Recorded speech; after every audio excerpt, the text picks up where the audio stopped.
2월 22일에 있었던 237 화요제자 훈련 정리하고 포럼하는 시간 가지도록 하겠습니다. 복음편지 두 번째 만남에 대해서 말씀 주셨고 이것을 어떤 마음을 가지고 썼냐. 그럴 때 무속인이 많이 만나지면서 이걸 쓰게 됐다.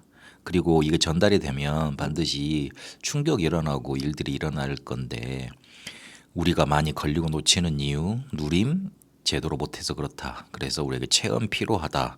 그렇게 말씀 주셨습니다.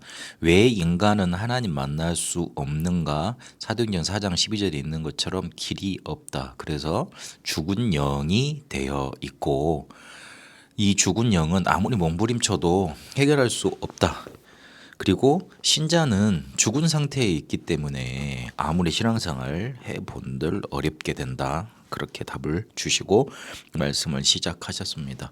하나님을 떠났기 때문에 지금 메시지로 하면 이게 오래된 거다. 창세기 3장 6장 11장에서 시작된 오래된 거다. 그래서 죽어 있는 상태가 되어 있는 거다. 영혼이. 이거를 원죄라고 말을 한다. 이것에 대해서 정확하게 풀어줘야 된다. 원래는 한 줄 읽고 포럼하고 그리고 이 사람을 첫 번째 기회지만 마지막 기회일 수도 있고 영원한 기회이기 때문에 기회가 됐을 때 이 단어가 뭘 설명하는지 성경에서 이걸 뭘 말하는 건지 제대로 풀어주고 설명해 줘야 된다. 그러셨습니다. 그래서 늘 가인의 제사 드릴 수밖에 없는데 가인의 제사 피 없는 제사 드리게 되면 이걸 이길 수 없다. 우리에게는 피 제사로만 이길 수 있도록 인도하셨다. 우리의 소속 자체가 근본적인 상태 자체가 해적선 탄 것처럼 원죄 상태에 있기 때문에 죽은 상태에 있기 때문에 해결받을 수 없다. 그래서 하나님을 만나기 위해서 본능적으로 노력을 한다. 그런 몸부림이 나온다. 사도행전 13장, 16장, 19장이 바로 이 문제인 거다. 하나님을 찾는 본능이 있지만 영이 죽어 있기 때문에 짐승 수준이 되고 더 나아가 사단의 수준이 돼버린다. 진실하면 된다고 생각을 했지만 아무 상관없고 그리고 종교를 찾으면 된다고 생각을 했지만 더 문제가 생긴다. 교회 다녀도 이 답이 없으니 결국 죽은 상태 속에 아무런 효과도 없이 어려운 상태만 계속된다. 철학을 찾았으나 특별한 교리로 해결되지 않고 그리고 석가도 이 사실을 알고 고백을 했다. 원죄가 뭔지 모른 결과였다. 근본적으로 하나님 떠나 하나님 만나야 되는데 이 사실을 모르고 있는 거다. 구원받지 못한 그래서 사람은 불신자 상태 속에 빠질 수밖에 없는데 먼저 구원받아야 되는 거다. 요한복음 3장 3절에서 5절까지 예수님이 니고데모를 만나서 말씀하셨던 것처럼 거듭나지 않고서는 하나님 만날 수 없다 그러셨는데 이게 우리 힘으로 우리 능력으로 우리 몸부림으로 되지 않기 때문에 그리스도를 보내셨고 은혜를 주셨다.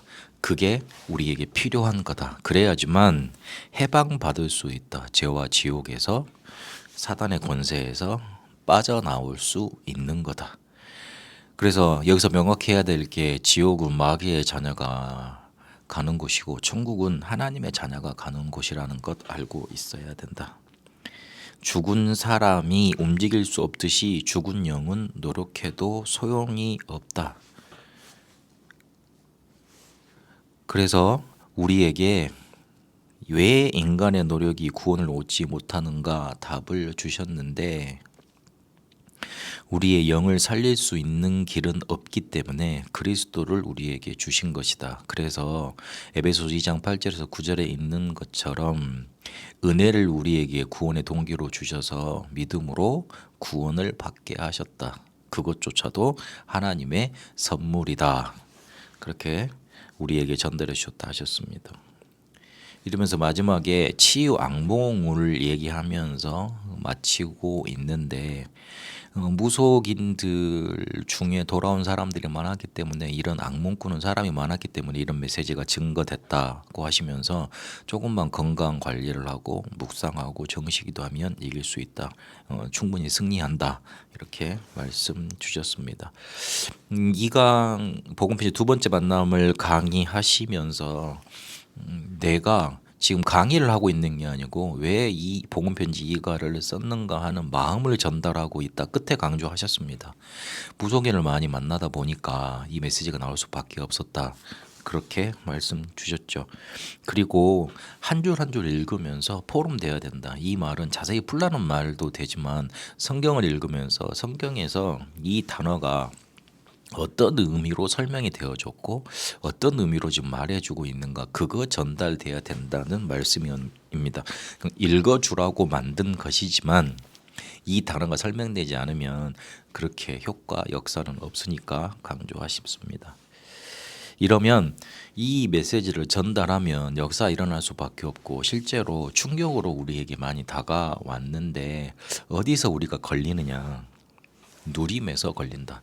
그래서 목회자 중직자 렘넌트의 체험 말씀하시면서 이 누림에 대해서 강조해 주셨습니다. 목회자 제자가 어떤 체험 가져야 되겠냐? 반대편에 하나님 만나는 체험과 누리는 축복이 있다는 것 기억하고 봐야 된다 강조하셨습니다.